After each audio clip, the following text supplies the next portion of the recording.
हमारे चैनल को सब्सक्राइब करें और नई अपडेट्स के लिए घंटी के बटन को जरूर दबाएं।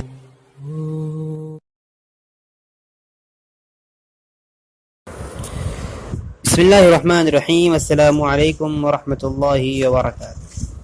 नाज़रीन इकराम, आप देख रहे हैं ज़मज़म ग्राफी गुजरात फाइल्स पसे पर्दा हक़ाइक़ का इंकिशाफ।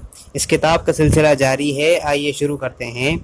सवाल: बहुत से अफसरान जिनसे मैं मिल चुकी हूँ उन्होंने बताया कि पांडे वज़ीर आला का राजदार हुआ करता था, यानी उनका भेदी हुआ करता था, और उसी के ज़रिए फसादात में, दंगों में सब काम मोदी ने करवाए थे।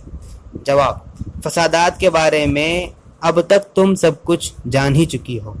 रायगा ने सब कुछ कह दिया था। दरअसल उसने मज़ीद कहने के लिए कुछ भी नहीं छोड़ा था। एक एक लफ्ज़ जो उसने हमसे बताया उसमें मोदी, शाह और साजिशी पुलिस वालों का मुलविस होना बिल्कुल वाज़ेह और साफ तौर पर नज़र आ रहा था।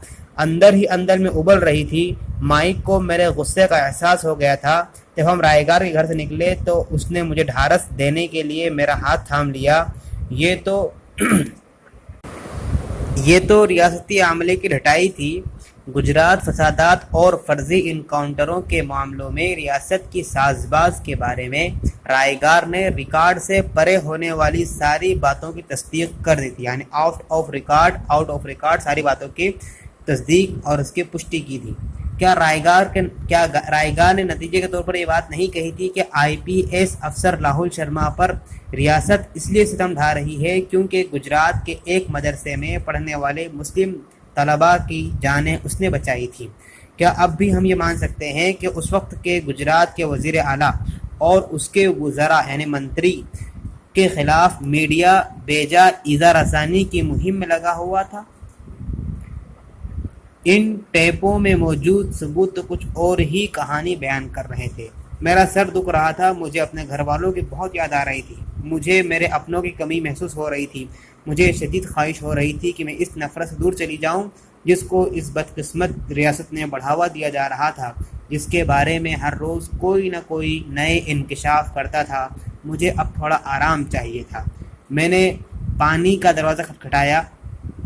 उसने एक मकामी कारीगर से कुछ सजावटी दस्तकारी का सामान ख़रीदा था, यानी हैंडवर्क के लिए कुछ सामान ख़रीदा था, और उन्हें अपनी दीवार पर लटकाने की कोशिश कर रही थी। दरवाज़ा खोलते ही उसने कहा, अरे मेरी मदद करो, और एक दिल आवेज़ मुस्कुराहट उसके चेहरे पर बिखर गई।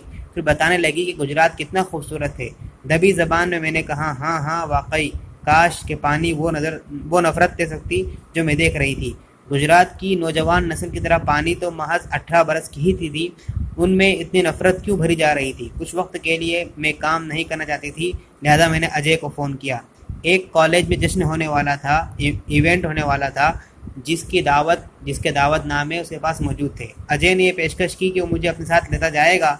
मैंने काला कुर्ता ज़ेबतन किया, यानी काला कुर्ता पहन लिया, आंखों में सुरमा लगाया, मेकअप किया और हील वाली जूती पहनी। माइक जो करीब ही बैठा एक किताब पढ़ रहा था, उसने कहकर साथ जाने से इनकार कर दिया कि एक दिन के लिए मैं कॉलेज के ताले बन जाऊं, मस्ती में बाहर जाऊं और एक अच्छी शाम गुजारूं।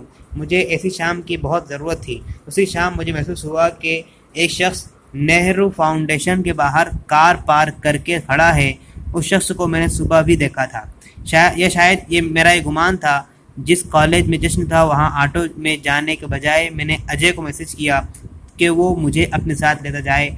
उस शाम मैंने तस्वीरें खींची, तलबा के साथ जमकर नाचा गाया और खूब मस्ती की। दूसरे दिन वो कार भी गायब थी जो गुज़िश्ता रोज़ बाहर खड़ी नज़र आई थी।